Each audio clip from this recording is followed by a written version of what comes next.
Estimados colegas, alumnos, es un enorme placer poder participar de este tercer Congreso de la Enseñanza del Derecho y en particular su incidencia sobre la teoría general del proceso y en particular, insisto en esto, sobre el derecho administrativo, que es lo que más me vincula.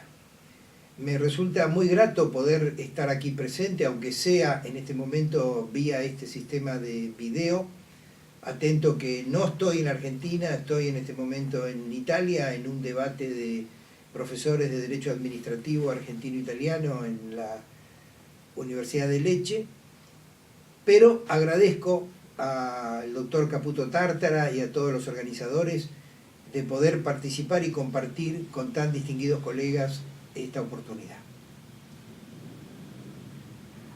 El debate de la teoría general del proceso y su vínculo con el derecho administrativo como visión me permite ratificar esta sistematicidad que el derecho procesal conforma hoy a nuestra materia como uno de sus pilares. Creo que para esto hay que analizar un poco el origen y algunas historias que nos vinculan, donde nuestro derecho administrativo, visto desde la República Argentina, tiene una fuerte influencia francesa, y esta influencia francesa nace precisamente con el pensamiento de Locke, el pensamiento de Rousseau, que son los dos grandes ideólogos de una etapa en donde rompen con un paradigma secular de años, y es a partir de esta nueva etapa, de los últimos 250 años, podemos decir, hasta hoy, que el imperio de la ley establece el desplazamiento de la voluntad monárquica y el principio de la relatividad en cuanto a la estructura que los príncipes manejaban sobre todo el aparato del Estado. Esta modificación que pone a la ley como el nuevo paradigma y donde la soberanía del pueblo es aquella la que determina el dictado de la misma, define entonces lo que el propio Rousseau nos decía bajo este texto que voy a citar. Un pueblo libre obedece, pero no sirve. Tiene jefes, pero no dueños. Obedece a las leyes, pero nada más que a las leyes, y es por fuerza de las leyes por lo que no obedece a los hombres. Este es el principio de hombres libres que se someten a la ley, que es el propio dictado de la voluntad popular. Esto se refleja en el artículo 5 de la Declaración Universal de los Derechos del Hombre y del Ciudadano de 1789, donde me dice que todo lo que no está prohibido por la ley no puede ser impedido, y nadie puede ser forzado a lo que la ley no ordena. Este principio de que la ley es expresamente la que me regula el nuevo sistema de convivencia, el nuevo pacto social, establece la oportunidad de que lo que no me lo permite, lo que no me lo prohíbe, perdón, me lo permite. Pero el artículo 7º del mismo texto de la Convención me dice: nadie puede ser acusado ni condenado más que en los casos determinados por la ley y según las formas que ella prescribe. Solo cuando un ciudadano es llamado a obedecer en virtud de la ley, debe obedecer al instante. Fíjense la idea de estos nuevos revolucionarios franceses que proyectan que el poder se legaliza. Y cuando se legaliza el poder, nace una obediencia que es la historia del reinado de la ley. El propio Rousseau, textualmente, desarrolla esta teoría y amplía: no habrá libertad en un Estado en el que el cuerpo encargado de la aplicación de la ley tuviese derecho a hacerla hablar según su fantasía, puesto que no podría hacer ejecutar como leyes sus voluntades más tiránicas. ¿Qué me está planteando aquí? Hay alguien que va a interpretar lo que me dice la ley, y por lo tanto parto de un primer principio. La ley es la que marca el nuevo paradigma de la convivencia, pero esta ley debe tener un intérprete. Es así que en la primera etapa de lo que hace a la materia propia del derecho administrativo, la Constitución de 1791, que es la constituyente, la Asamblea Constituyente, fija el sometimiento implantando un sistema de control de observancia de la ley. y dicta la ley del año 1790 que separa el Poder Ejecutivo del Poder Judicial. Plasma el principio de la división de poderes. Me dice así, la propia ley de 1790, las funciones judiciales son y permanecerán separadas de las funciones administrativas. Los jueces no podrán, bajo pena de prevaricación, interferir o molestar de cualquier manera que sea las operaciones de los cuerpos administrativos, ni citar ante ellos a los administradores por razón de sus funciones. Este es un pensamiento francés que luego se va a plasmar en la estructura napoleónica, pero que ya está incipiente, de que la administración se controla internamente sin tener una estructura judicial que sea la que ejerza el control, en el modelo estrictamente francés, que constituye finalmente en el Consejo de Estado francés esta legalidad administrativa de lo que fue una estructura de justicia retenida, donde la propia autoridad administrativa ejercía el control de su propio comportamiento y particularmente dictaminaba las conductas que la autoridad administrativa debía llevar adelante. Pero los jueces quedaban separados en orden a la competencia de la materia. El proceso judicial se separaba de la función administrativa y particularmente los jueces quedaban para los que se llamaban en su época actos de gestión y no actos de autoridad. El Consejo de Estado es fundado el 18 de diciembre de 1799 por Napoleón y crea lo que es la Comisión de Contencioso.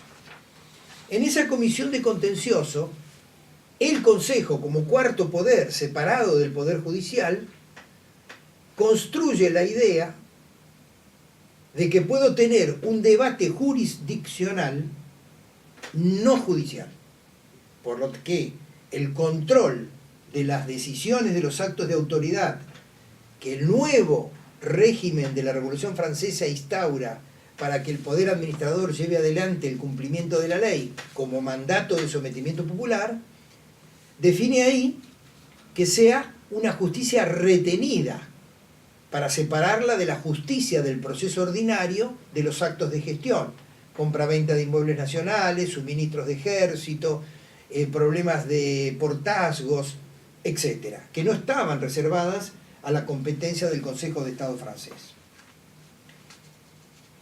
Para esta acción, y esto es lo que quiero empezar a destacar, para esta acción ante el propio Consejo de Estado, se requiere una legitimación particular.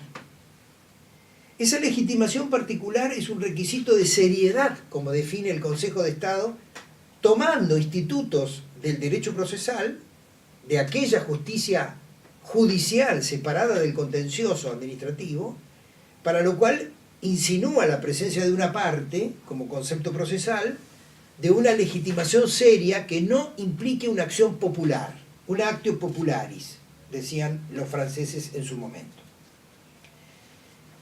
Transcurre todo el 1800 hasta que en 1872 se produce un cambio normativo fundamental en Francia y de la justicia retenida, que consistía que el Consejo de Estado, luego de debatir, sustanciar un caso, emitía un dictamen para que el Poder Ejecutivo lo recibiera y en función de esto cumpliera el dictado como una sentencia. Esto era un sistema curioso del proceso francés. Cambia esa etapa de sugerencia de un dictamen del Consejo de Estado al Poder Ejecutivo para que definitivamente el Consejo dicte una sentencia, instituto tomado del derecho procesal, y es ahí donde se produce la llamada justicia delegada. Por lo tanto, el legislador, en vez de haber retenido durante tiempo en el Consejo el dictamen para luego la administración fallar sobre su propio acto, establece entonces un principio de delegación donde el Consejo, como cuarto poder, se transforma en un proceso independiente, especializado, y constituye la gran etapa de lo que luego sería el derecho administrativo hasta nuestros días. ¿Qué se abre entonces? Un proceso objetivo a la legalidad del acto. Proceso objetivo a la legalidad del acto. Esto va a consolidar la separación de los poderes, considerando que el Poder Ejecutivo está sometido al Consejo y el Poder Judicial a las otras causas que no son parte de lo que era el proceso de la autoridad administrativa. Ahora bien, cuando nosotros repasamos la idea de yo tengo separación de poderes, yo tengo división de poderes, nosotros no podemos negar, no podemos dejar de recordar nuestra propia historia. Si hemos visto que en 1790 la influencia de Locke, de Rousseau, va generando esta separación de los poderes y el poder judicial es reivindicado como un poder independiente y autónomo, con sus principios que garantizan ahí una serie de condiciones que son las que vamos a analizar luego, el 25 de mayo de 1810, la Junta Gubernativa, en el acta capitular, sostiene lo siguiente: excluye a las causas contenciosas que sean del gobierno y separa las funciones judiciales de las que se atribuyen a la Junta Gubernativa. Es decir, hay una declaración de que la Junta Gubernativa no va a tomar causas judiciales. Primera enunciación de 1810 de la separación de poderes y división judicial del poder.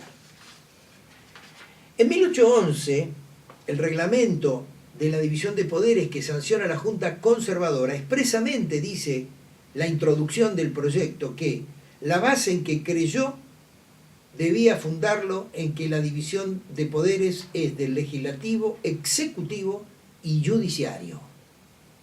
Enuncia en 1811 nuestra Junta en el Río de la Plata la separación de los tres poderes. En la sección tercera del artículo 1 expresamente dice el Poder Judicial es independiente y a él solo le toca juzgar a los ciudadanos. Mientras que en el séptimo la Junta Conservadora declara que no puede conocer en causas judiciales. O sea, empieza a haber una separación. Pero advertí en el primer enunciado de esta Junta que retenía las causas de gobierno, lo que serían los actos políticos, aquellos que durante mucho tiempo consolidó la idea de la no justiciabilidad del acto político, el acto institucional o el acto de gobierno. Esta idea de la separación de poderes y la independencia del Poder Judicial de manera especial se repiten en el acta del Estatuto Provisorio de 1815, de 1816 y de 1826. Por último, nuestra Constitución de 1853, adoptando el pensamiento de Alberdi, divide al poder en tres, reflejando estas historias, reflejando estas tradiciones, influenciado tanto por el derecho español como por el derecho anglosajón y americano, y va atribuyendo al proceso judicial el control de las causas de la administración. Por lo tanto, la especialización aparece como uno de los temas centrales, pero no fuera del proceso judicial. Apartamos la tradición francesa, apartamos el cuarto poder francés y entonces consolidamos el proceso judicial como una garantía de independencia, de especialización, en este caso en la materia, para controlar las decisiones de la autoridad administrativa. Esto se refleja en muchas constituciones provinciales de la época, donde por la causa de Estado, por la envergadura del poder que estaba en juego, directamente se le atribuía la competencia a los superiores tribunales de justicia para que en procesos judiciales se someta al control del poder por una causal fiscal, por una causal institucional, por una causal del control de legalidad objetiva del acto. Queda lugar entonces a un derecho administrativo hoy que lo podemos concebir entre dos grandes ejes: las prerrogativas administrativas por un lado y las garantías ciudadanas por el otro, que emergen de la Constitución. ¿Cuáles son las prerrogativas? Para ir viendo cómo esto va intercalando con las bases de la teoría general del proceso.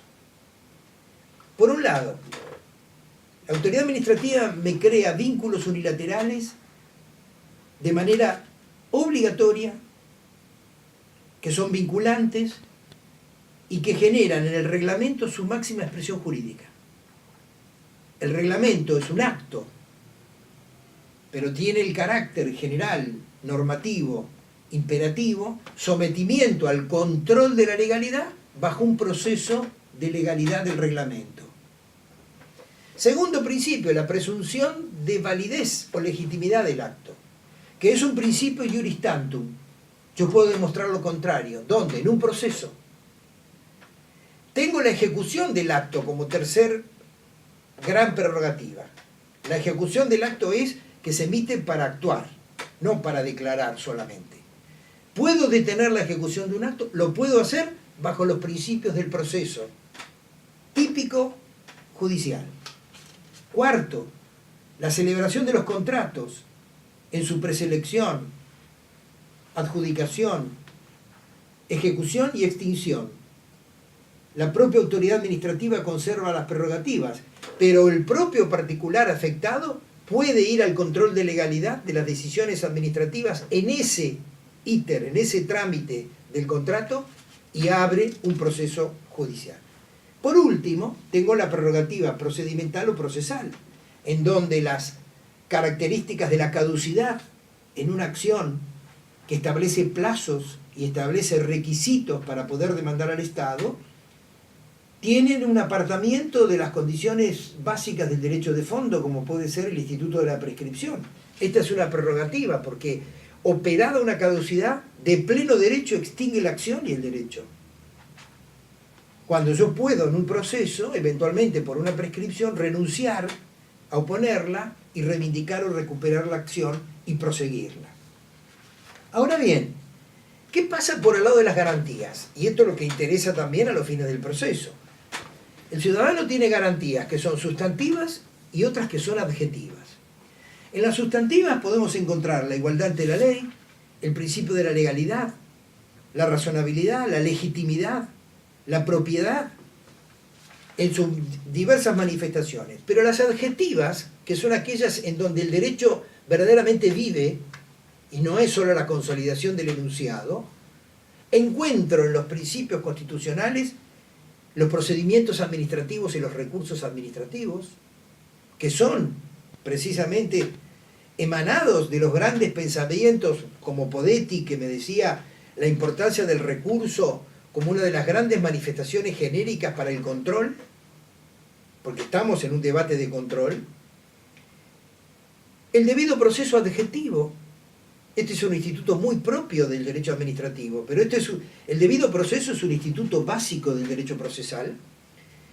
El derecho a ser oído, el derecho a ofrecer pruebas, a que se produzcan las pruebas, a obtener una decisión fundada. En definitiva, estas son etapas que tienen que garantizarse para que el ciudadano goce plenamente. ¿Y esto es en la propia decisión administrativa? Sí. Por lo tanto, en el procedimiento tengo institutos que le son propios a la teoría general del proceso, aunque no tengo un proceso típicamente de jurisdicción. Es así como los grandes institutos que fueron evolucionando en este sistema judicialista encuentran que el debido proceso, el derecho de defensa, y por sobre todo la presencia de un juez natural es uno de los pilares en el derecho administrativo de hoy para poder ejercer debidamente el control de una administración cuyo problema es controlar la inmunidad del poder. Por eso hoy la tutela judicial efectiva, un principio común al derecho procesal, ha transformado la esencia de la adjetividad del derecho administrativo. Y la supranacionalidad de los tratados y el derecho supranacional a través de la Corte Interamericana de Derechos Humanos y la Convención de los Derechos Humanos establece en el artículo 8 y 25 esa garantía del derecho a un control judicial ágil, efectivo, amplio, en todas las materias, incluyendo la materia administrativa. Por lo tanto, hoy tenemos que conocer profundamente ese instituto para poder garantizar en el derecho administrativo los derechos supranacionales. Es así que el derecho judicial constituye primero el principio de la separación de los poderes, orgánico y funcional. Segundo, compete a los jueces ordinarios pero de la especialidad, por lo tanto están dentro de la estructura del Poder Judicial, el control de los actos, el control de las leyes, el control de los reglamentos, y a los otros tres poderes del Estado, incluyéndose él desde el punto de vista administrativo. Nada impide que esto se comparta con tribunales constitucionales o con las Cortes Supremas.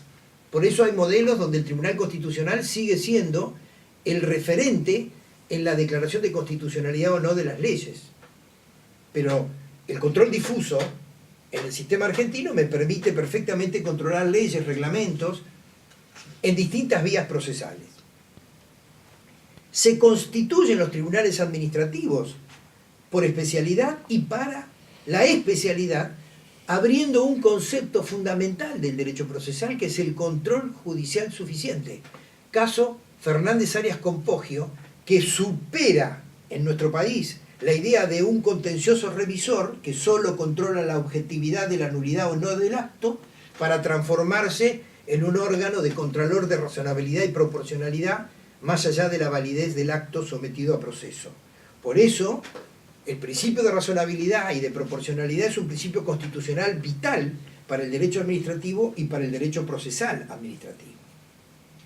La tutela judicial efectiva aparece así como la amplia garantía de la defensa en juicio con este estatus constitucional supranacional que mencioné antes.